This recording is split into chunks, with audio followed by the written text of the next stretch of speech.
para pemirsa, pada saat Anda melakukan dharma atau sedekah kepada orang yang lebih susah dari Anda sendiri, jangan pernah merasa takut atau khawatir harta atau uang Anda akan berkurang.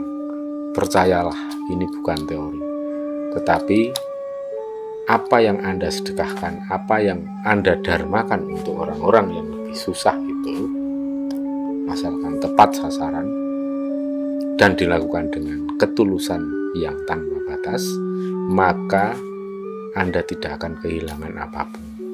Bahkan akan menjadi kebaikan yang beresonansi. Artinya dharma yang Anda lakukan itu akan berlipat ganda menjadi berkah anugerah untuk Anda sendiri maupun untuk orang yang Anda sedekahi. Percayalah, ini karena bukan suatu teori, tapi ini merupakan suatu fakta dan kenyataan. Ini sudah menjadi rumus atau hukum alam yang berlaku. Semakin banyak memberi, maka semakin banyak pula Anda akan menerima.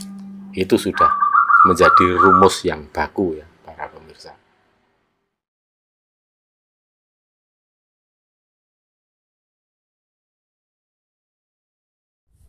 Nanging to paksa tutur rene tuwa semung catur mbok lumuntur lantaraning re utami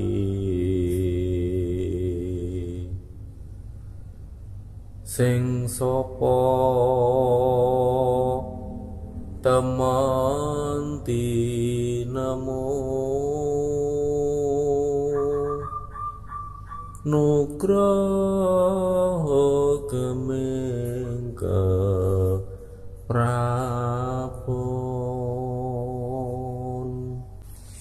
Ini ya para sedulur-sedulur.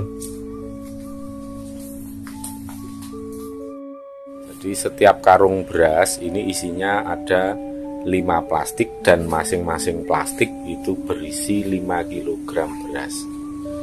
Ini beras yang kita makan sehari-hari para pemirsa.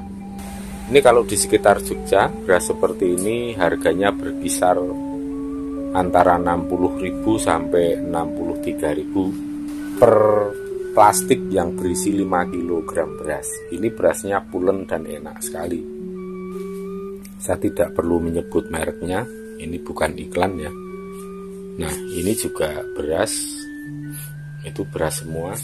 Dan ini mejanya ini sampai roboh itu ya, mejanya sampai kakinya ambrul karena nggak kuat menahan beban. Ini sampai kakinya ini patah, ini sampai ke lantai.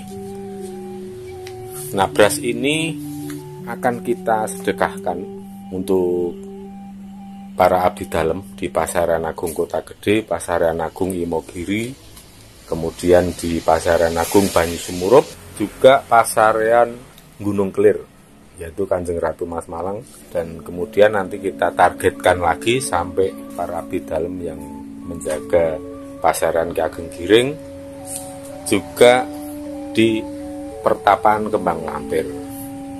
Ini sebagai bentuk rasa bersyukur kami ya para pemirsa, karena apa yang diperintahkan oleh leluhur, apa yang diajarkan oleh leluhur, bahwa kita harus selalu konsisten melakukan dharma sekalipun dalam keadaan yang sulit. Kami sendiri dalam keadaan yang tidak ringan karena adanya pandemi ini, tapi sejak awal pandemi, para leluhur sudah memperingatkan kita supaya tetap konsisten melakukan dharma. Jadi kita mensejahterakan terutama para abdi dalam yang menjaga pasaran-pasaran agung, para leluhur yang merintis nusa dan bangsa, yang merintis Nusantara ini. Dan juga ini sebagai bentuk terima kasih kami kepada Gusti Ingkang Akarya Jagat yang telah memberikan jalan yang mudah untuk melewati situasi dan kondisi pandemi ini. Juga sebagai rasa terima kasih kami kepada para leluhur yang sudah bersedia kerso nyari rani piyambak atau berkenan untuk turun tangan langsung membimbing dan mengarahkan kami bagaimana menghadapi dan melewati masa pandemi yang sulit ini. Puji syukur kami selalu diberikan kesehatan, kami selalu diberikan kemudian dalam kondisi sesulit apapun, dalam kondisi yang seburuk apapun, sak tiba-tibane tansah nyandung nyampar sekar cempaka mulya. Jadi dalam kondisi apapun kita tetap mendapatkan keberuntungan. Itu terbukti. Sing sopo temen tinemu, seperti dalam tembang di awal tadi, yaitu Pupuh Gambuh bait ke-57 Serat Widatama.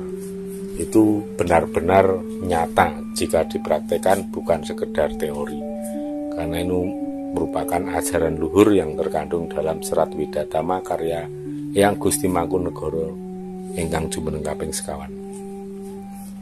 Nah, beras-beras ini merupakan andil juga dari anak-anak saya, anak-anak kami, anak-anak KKS ya, dan kemudian juga sedulur-sedulur dari berbagai kota juga ikut nderek ulu bekti atau ikut menghaturkan sembah bakti kepada para leluhur berupa sedekah yang dititipkan kemudian kita salurkan untuk para abdi dalem.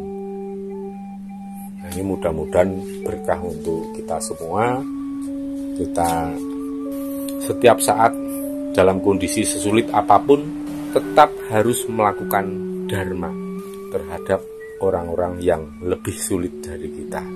Itu sesuai dengan apa yang selalu dinasihatkan dari para leluhur untuk menjadi sifat kandel atau petunjuk hidup, menjadi penerang jalan kami dalam menempuh segala situasi dan kondisi sesulit dan seburuk apapun, sehingga selalu menemukan kemudahan dan keberuntungan. Begitu para sedulur-sedulur, mudah-mudahan ini menjadi pelajaran buat kita semua, terutama pelajaran hidup. Sing sopo gawe kebecikan bakal ngunduh kebecikan. Kalau kita lakukan dengan cara yang tulus dan ikhlas, maka kebecikan atau kebaikan itu akan berlipat ganda. Ibaratnya apa? Ibarat sebuah resonansi suara ya, kita berteriak